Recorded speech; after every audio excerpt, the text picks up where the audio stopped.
10 bagay na nakapagpa-trigger sa anxiety. Number 1 po, yung hindi mo na nakukontrol ang isip mo. Yung isip mo puro na lang doon sa nararamdaman mo. Puro na lang sakit ng dibdib, hilo, sakit ng ulo, nangangalay na batok, nanghihina yung mga buto-buto. Tapos, yung laging masama ang pakiramdam, yung halos parang mahimatay ka na, yung akala mo katapusan mo na, feeling mo lang na end of the world na. Yung iniisip mo na akala mo wala ka ng puwang sa mundo, yun po nakakapag-trigger po talaga sa atin yan. Kaya yan ang mga iwasan natin na mga iniisip natin na hindi nakakatulong sa atin. Yun po ang number 1, yung hindi mo na nakokontrol ang isip mo. Ang number 2 po natin, nakapokus ka na lang sa mga nararamdaman mo. Mahirap po yun. Kasi pag doon ka lang sa nararamdaman mo, dahil sa sobrang hirap niyan, doon ka mag-isip na wala na akong puwang sa mundo. Doon ka mag-isip na may malala na akong sakit. Hindi ko na kaya, tatapusin ko ng buhay ko. Parang mga ganon. Pero mali pala, mali. Kaya huwag tayo mag-isip ng ganon. Kaya po, ang pangatlo, nag-iisip ka na may malubha ka ng sakit. Opo, totoo yun. Kasi sa hilo pa lang, sobrang takot na naranasan mo dyan. Sa sakit ng dibdib, mas lalo.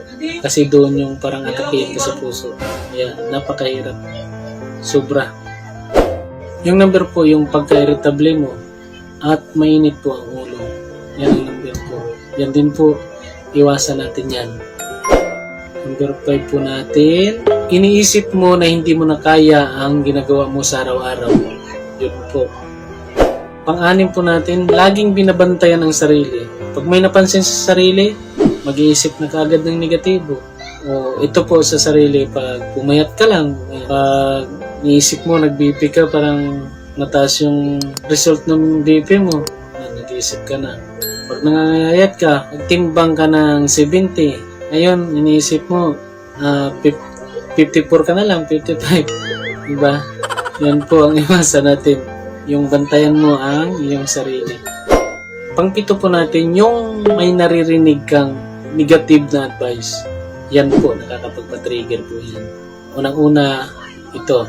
Hindi naman po talaga maiwasan yan sa ganitong sitwasyon natin na magpatingin po kayo sa albularyo. Yan, sa mga manggagamot. Mayroon po kasing mga manggagamot na nagsasabi, o ganito, mayroon pong sa inyo, gumagawa po ng may naiinggit po sa inyo, ganun. Kaya yan, ano po natin. Yung pangwalo po, isa na po doon yung nakagawa ka ng mali. Yan, nakagawa ka ng kasalanan na hindi mo na itama yung mga ginagawa. Yan, ganyan. Halimbawa, nagsinungaling ka sa iyong asawa. Parang mga ganyan. Nakakapag-trigger po yan. Tsaka pang siyam po natin, yun po yung hinuhusgahan ka ng ibang tao. Nakakapag-trigger po yan. Yung parang sinisisi sa'yo. Ganon. Nakapag-trigger po yan. Kung mga ano-ano ang mga iniisip nila sa'yo. Ganon po, nakapag-trigger po yan. Pang-10 po natin, yung walang nakakaintindi sa'yo. Pamilya mo, hindi ka naintindihan. Mga kakilala mo, kaibigan mo, nakakapag-trigger po yan pag hindi ka nila naintindihan. Yung katrabaho mo, ka-classmate mo, hindi ka nila naintindihan. Diba? Isa po yan ang nakapagpa-trigger sa inyo. Kaya, laban lang po tayo. Huwag po nating isipin ng mga yan.